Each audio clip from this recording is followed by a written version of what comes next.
Yayoi Kusama, you have done it again. We're standing inside her wild imagination. It's a real kaleidoscope of colors. Everything about the patterns and the swirls and the dots, I feel like it describes my life. It ignites all the senses. We can enter these in mirrored infinity rooms and experience and be transported to a different world. All her sculptures, ladders with the penises sticking out all over the place. I mean, it's incredible. Hey, I am Elina Reddy and welcome to Foreign Influence. It was a wild experience. Something clicked in me and I didn't want to be average anymore. What I love about the dragon is how did that come about? Well, educated. So he survived for about an hour. Best young emerging actor. Oh wow. It has to be on point. Yeah, yes. A particular sketch with Rebel Wilson. Never stop learning. I decided to run away. here I am, continuing my tennis journey here. Thought, that's it? A few opinions about what Passages. that made your journey harder?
Hey, I am Elina Reddy and welcome to Foreign Influence. Yayoi Kusama, you have done it again at the age of 95. We're at the National Gallery of Victoria. Yayoi Kusama is well renowned for her vivid imagination, which transpires into brightly colored, heavily patterned, extraordinary art. I hope you're going to enjoy this exhibition.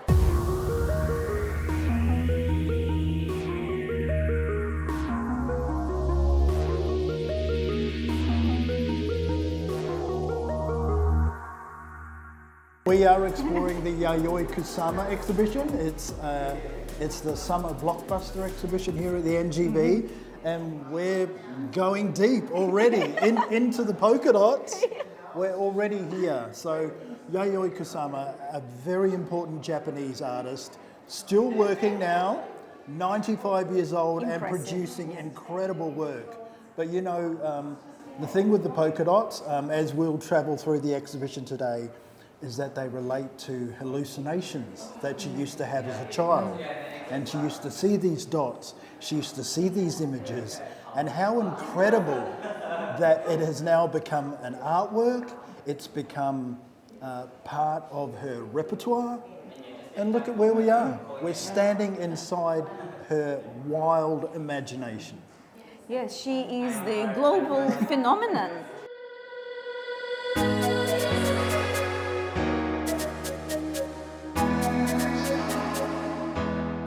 This exhibit is called The Spirits of the Pumpkins Descended into Heaven, and I see a lot of pumpkins. And if this is what heaven looks like, it's very exciting.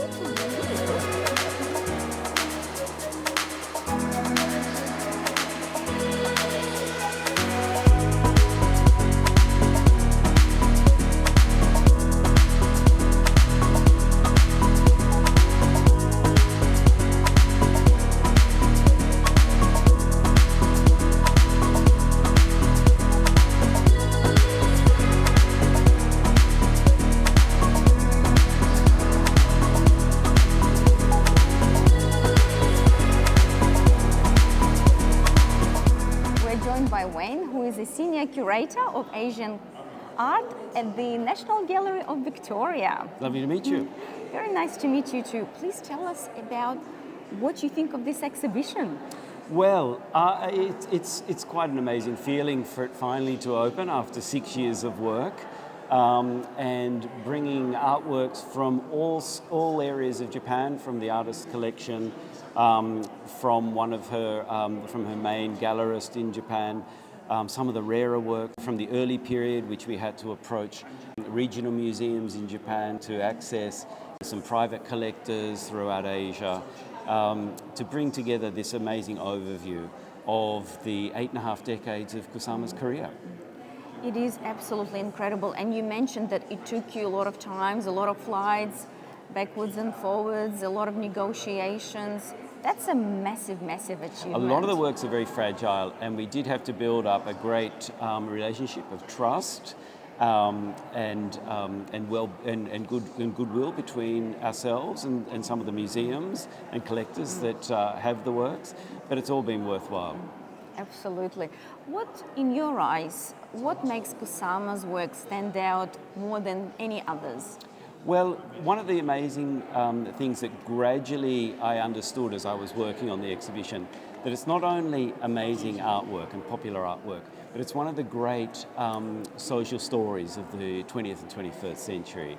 With Kusama being born before the Second World War in 1929, she lived in rural Japan. She grew up on a plant and seed nursery, which is we see very much in her work, the idea of nature and flowers and botanical forms and propagation. During the war, she worked in a parachute factory.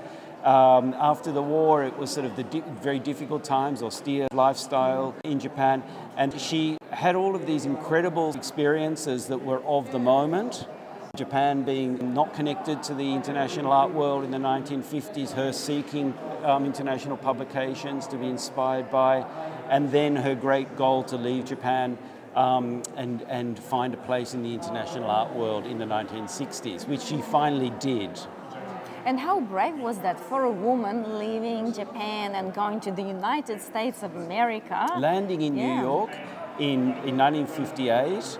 She describes it as couldn't speak any English, and she had to find her way with accommodation and a studio and then find galleries to exhibit at. So yeah, she's a very brave and strong-spirited personality.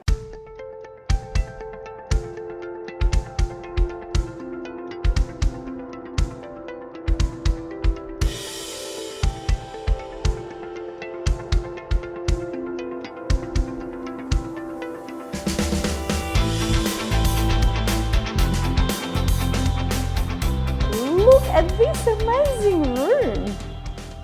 This installation is called Dot's Obsession.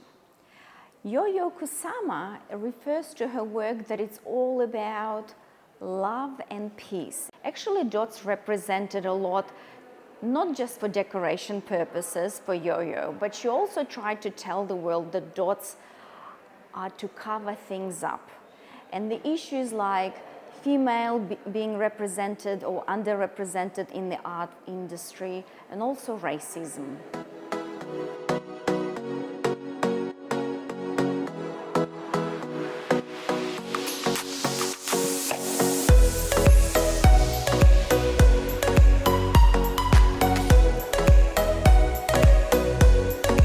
What I find fascinating is that Japanese society are a very conservative society, and for her to somehow recruit the willing participants that would get nude and then decorate them with polka dots, that was extraordinary. I think in the swinging 60s it wasn't hard at all in New York. I think everyone wanted to be a part of it.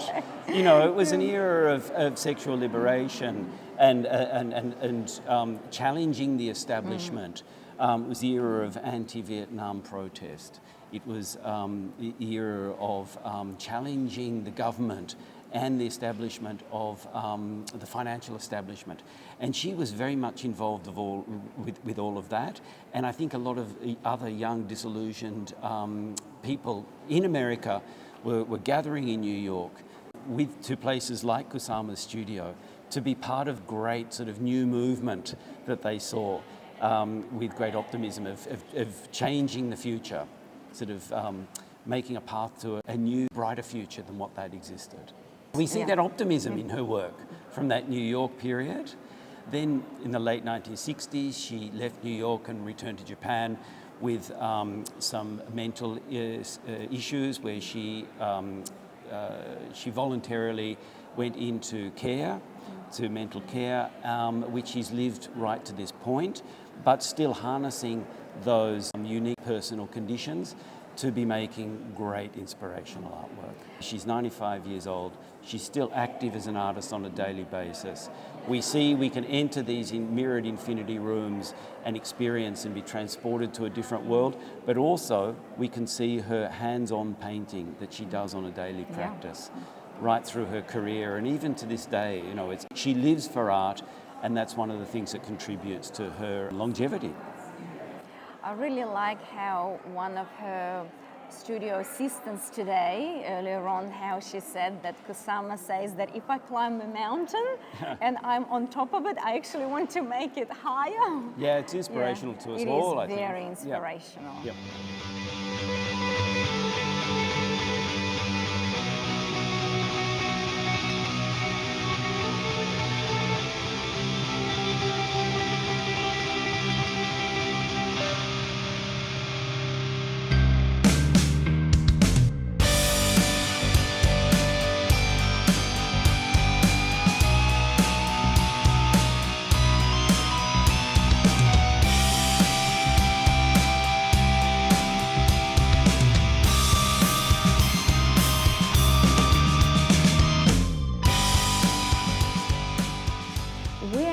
Exhibit, which is called Chandelier of Grief.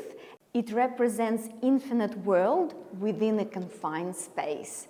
And you can really sense that even though it's a very small space, but the world is infinite.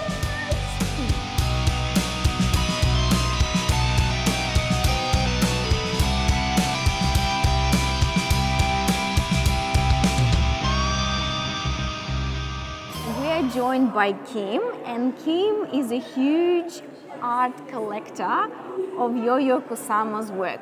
What is your collection called? Our collection is under the name of Lito and Kim Camacho. And this is your lovely husband. Very nice to meet you. Nice to meet you. Please tell me, Kim, what makes Yayoi Kusama's work so special that you wanted to acquire it? Well, when I first saw her works, I was totally blown away because she is just so magnificent. She's a genius, right? And it's so obvious. The breadth of her work is so incredible, from her very early drawings, watercolors, and then all the way to like infinity mirror rooms and her sculptures, ladders with the penises sticking out all over the place. I mean, it's incredible.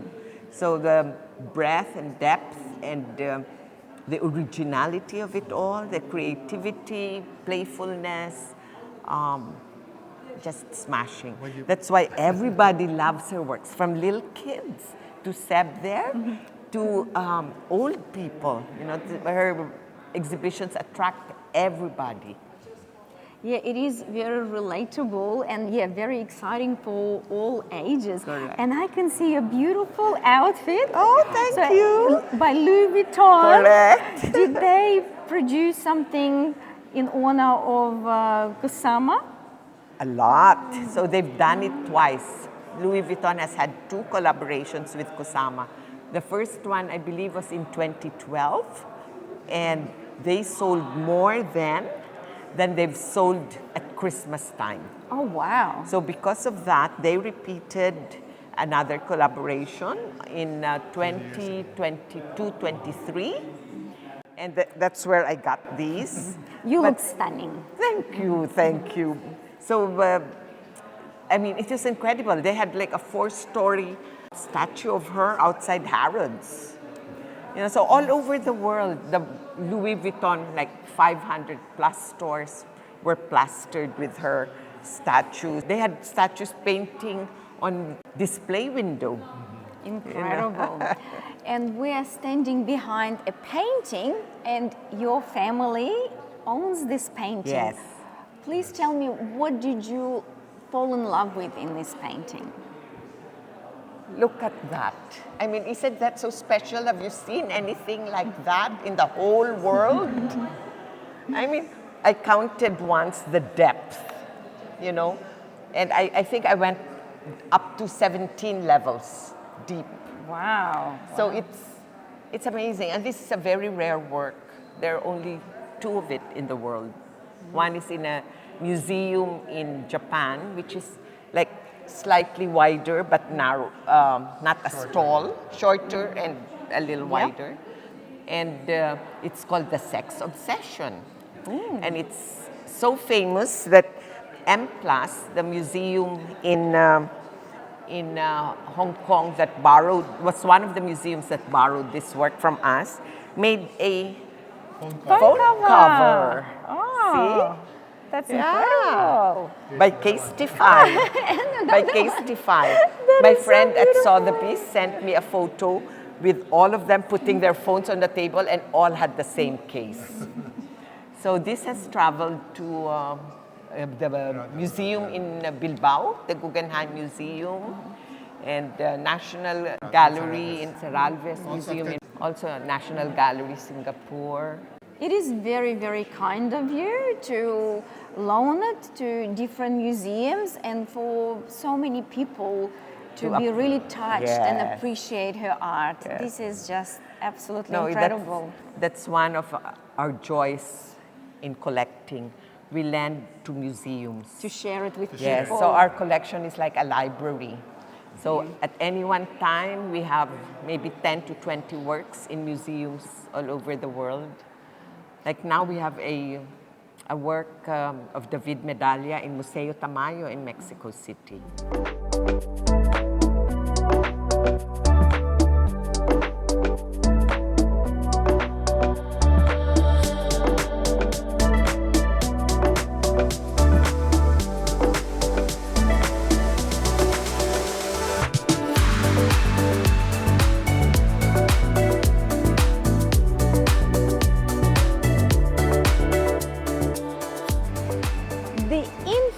Polka dots. They represent the infinite world.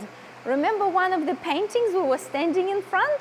Well, this is in 3-dimensional.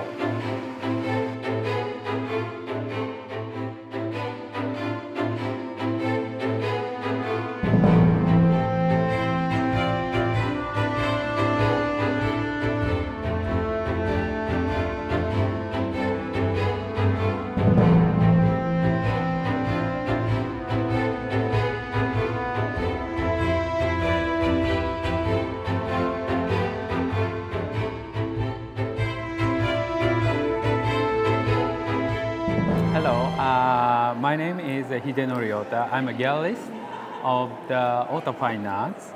I run the gallery from 1990s. And I work with Kusama-san from late 80s. So you've known her for a long time. Yes, a long time. You have a very long Yes. working relationships. Yeah. What is she like as a person versus how she is as an artist? Is artist. Many artists really appreciate her work. Many artists recognize she's the #1 artist. So she's very well respected in the art community. What do you like the most about her art? She had, you can see the variation of the artwork, the painting, sculpture, the installation, and she tried any category of the artwork. So she's very brave and nothing really worries her. She can just conquer everything. Yeah. This exhibit is called Love is Calling. Do you think it's referred to a color, a shape, or the infinity of the colors and shapes? I guess love comes in all sizes and in all colors.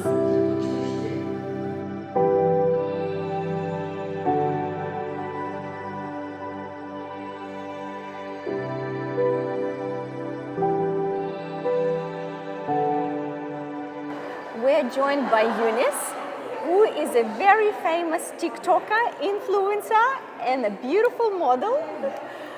Eunice, please tell me, what do you think of this extraordinary exhibition? Well, honestly, this is my first time ever seeing any of Kusama's work, and I'm just in awe. It's very beautiful, it's very colorful, which speaks me, and I don't know, everything about the patterns and the swirls and the dots, I feel like it describes my life, and that's what I love. It's crazy, it's out there, and it's just beautiful. Yeah, I love it. Please tell me, how did you get into modeling industry? Well, I started about 4 years ago, right after high school, and again, it just happened all through TikTok, my dancing, and then from there, we're here now, back into modeling, and I'm loving every single part of it. What is your genre of dance that you prefer? Well, I love Afro. I love everything with culture, so my main style of dancing is Afro, but I also tap into hip-hop, anything really. Eunice, what is your cultural heritage? Well, I'm originally from Uganda. Do you know, guys, how lucky we are? Because this is the world premiere. This room has never been exhibited anywhere in the world, only at the National Gallery of Victoria. And we get to see this and experience this. It ignites all the senses.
This is a real kaleidoscope of colors. Look at these polka dots, they're different sizes.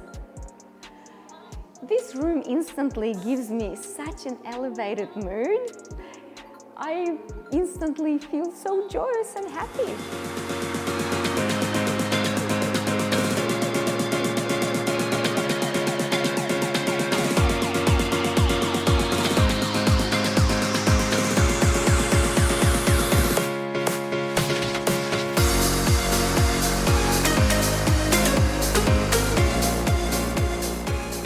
Well, I am choosing to put this flower right here. This is the interactive part of this exhibition. And I just want to thank you guys for watching our show. And I would like to reiterate that the whole message of Kusama's art, as she describes it herself, is love. And love brings peace and makes the whole life beautiful.